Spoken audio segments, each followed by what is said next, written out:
This is not breaking news. This is not a scandal. This is not about one person. This is about a line that has already been crossed, quietly, legally, and almost nobody noticed. You were told this was about stability.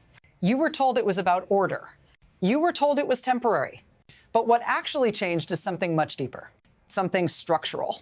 A system was built where force no longer follows policy.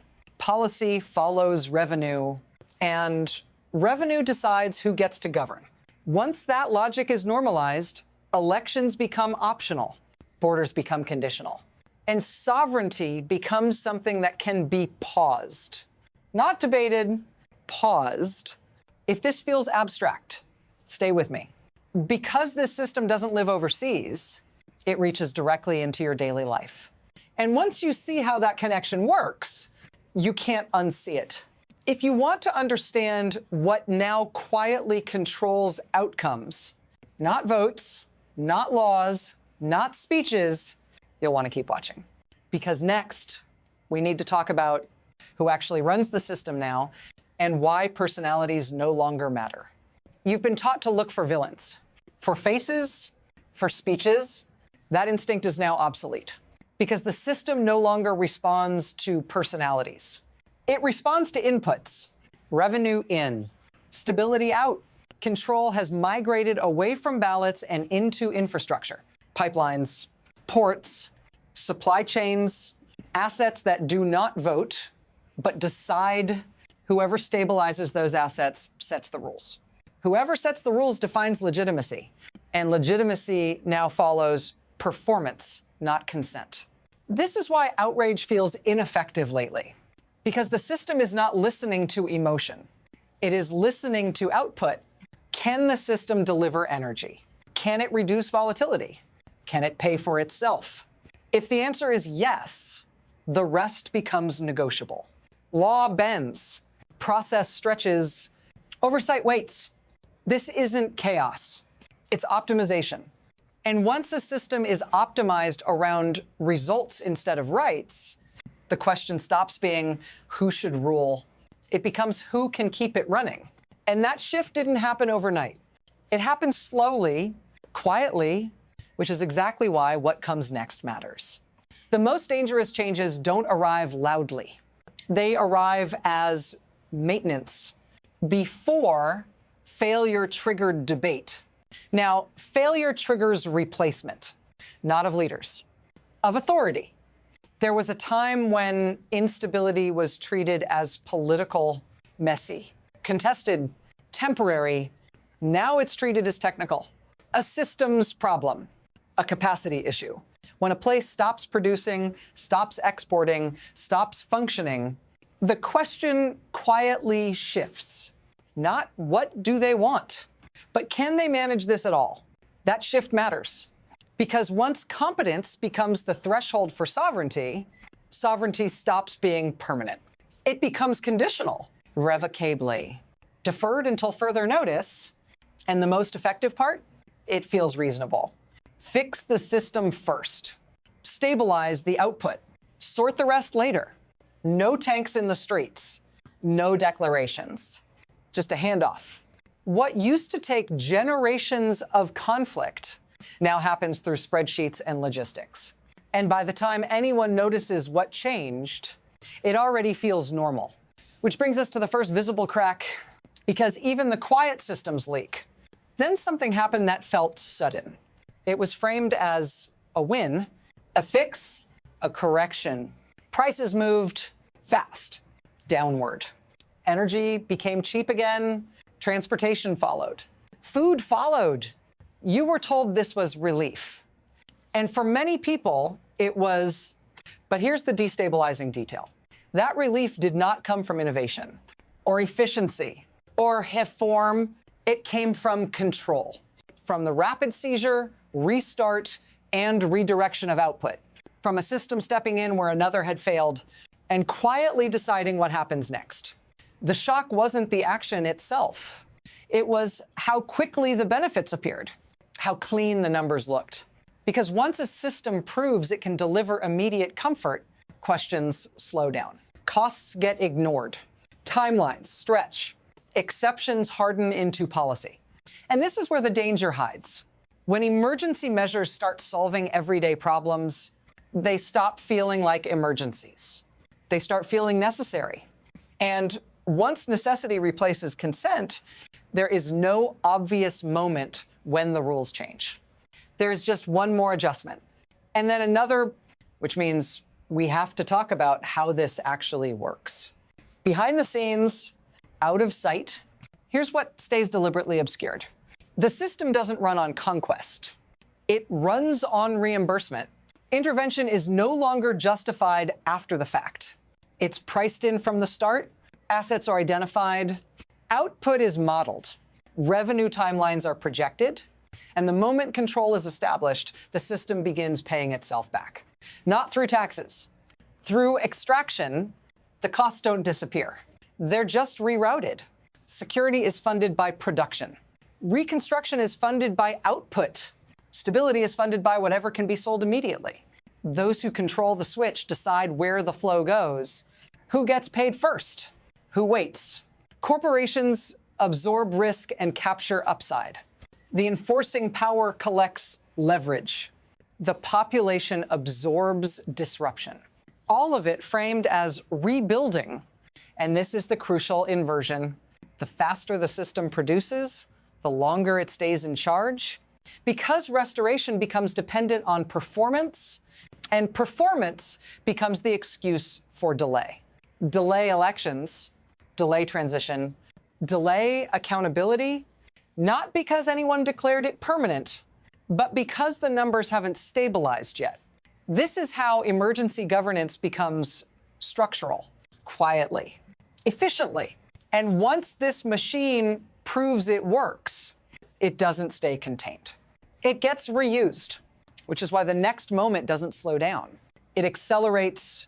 Then the tempo changed. One intervention became two. One exception became precedent. Deterrence stopped being symbolic. It became explicit, loud. Warnings were issued in advance. Lines were drawn publicly. Consequences promised in plain language. And something unusual happened. The threats worked. Violence paused. Not ended, paused. Just enough to prove the system could reach inside another country. And slow events down, not through negotiation, through anticipation. That's the acceleration point. When power doesn't have to act to be effective, it scales. One signal controls multiple outcomes. One posture reshapes behavior across borders. And because nothing explodes immediately, it feels stable. But stability built on fear has a shelf life. Every delay creates pressure. Every pause stores energy. And systems like this don't fail gradually. They hold, they stretch, and then they snap. The question isn't whether this can be maintained. It's how many times it can be repeated before something breaks. And now it's not happening somewhere else. It's starting to show up in places that matter more. Here's the part that usually gets skipped. Because it doesn't sound geopolitical, it sounds ordinary. This system touches you when prices move before explanations do. When relief arrives without a vote, when decisions feel final before they feel public, you don't experience this as foreign policy. You experience it as affordability, as calm, as things finally working again. And that's the trade. Stability in exchange for distance. Lower costs in exchange for silence. Comfort in exchange for oversight. You're not asked to approve it. You're asked to enjoy it. And that's why it's effective. Because once a system improves your daily life, questioning it feels irresponsible. Who wants to disrupt what's finally functioning? But here's the quiet consequence. The more this system delivers for you, the less say you have in how it operates. Not because your rights are revoked, because they're no longer required. If this is making you uneasy, good. That discomfort is the signal. Stay with me. Because the moment this logic leaves one region, it doesn't stop, it spreads. And what happens next doesn't stay domestic. Systems like this don't respect borders. They create templates. Once one region proves that sovereignty can be suspended for stability, others start recalculating. Allies adjust expectations. Markets reprice risk. Governments quietly prepare for contingencies they never planned to admit. You can see it in alignment shifts, in sudden cooperation, in silence where there used to be objections, because no one wants to be the next system deemed non-functional. So behavior changes preemptively. Compliance increases. Resistance goes quiet. Not because everyone agrees, because the cost of disagreement just went up. And here's the destabilizing part. This model rewards speed. Those who move first set the terms. Those who hesitate inherit them.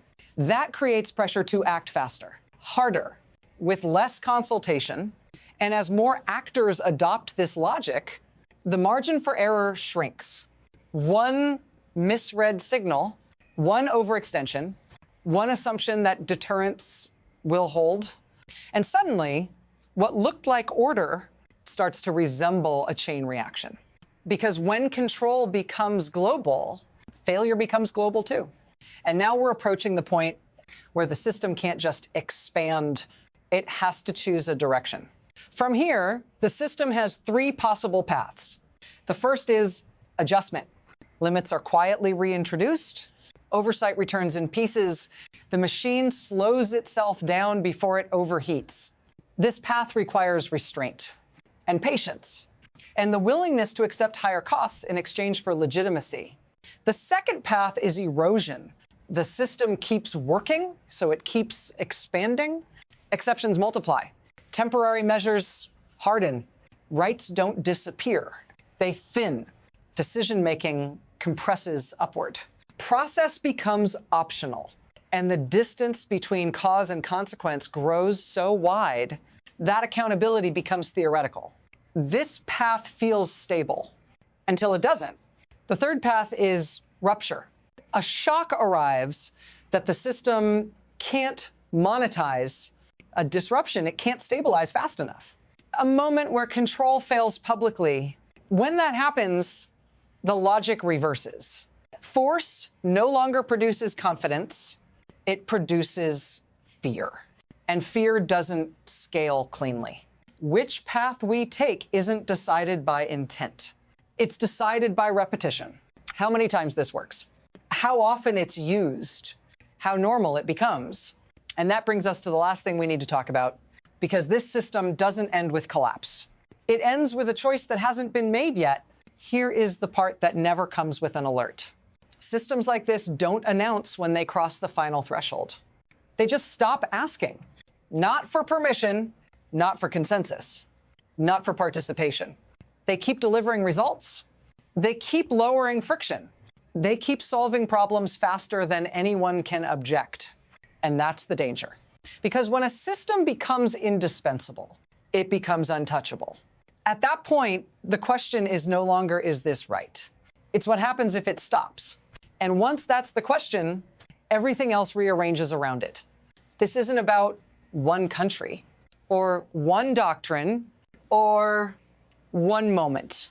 It's about a logic that rewards control over consent, performance over process, and speed over accountability. And once that logic wins often enough, it doesn't need to justify itself anymore. If you want to understand where this goes next, not in theory, but in practice, you'll want to keep following this, because the next phase isn't louder. It's quieter, more efficient, and much harder to reverse. This doesn't end here. It continues with what happens when the system finally turns inward. And when it does, there will be no headline to warn you.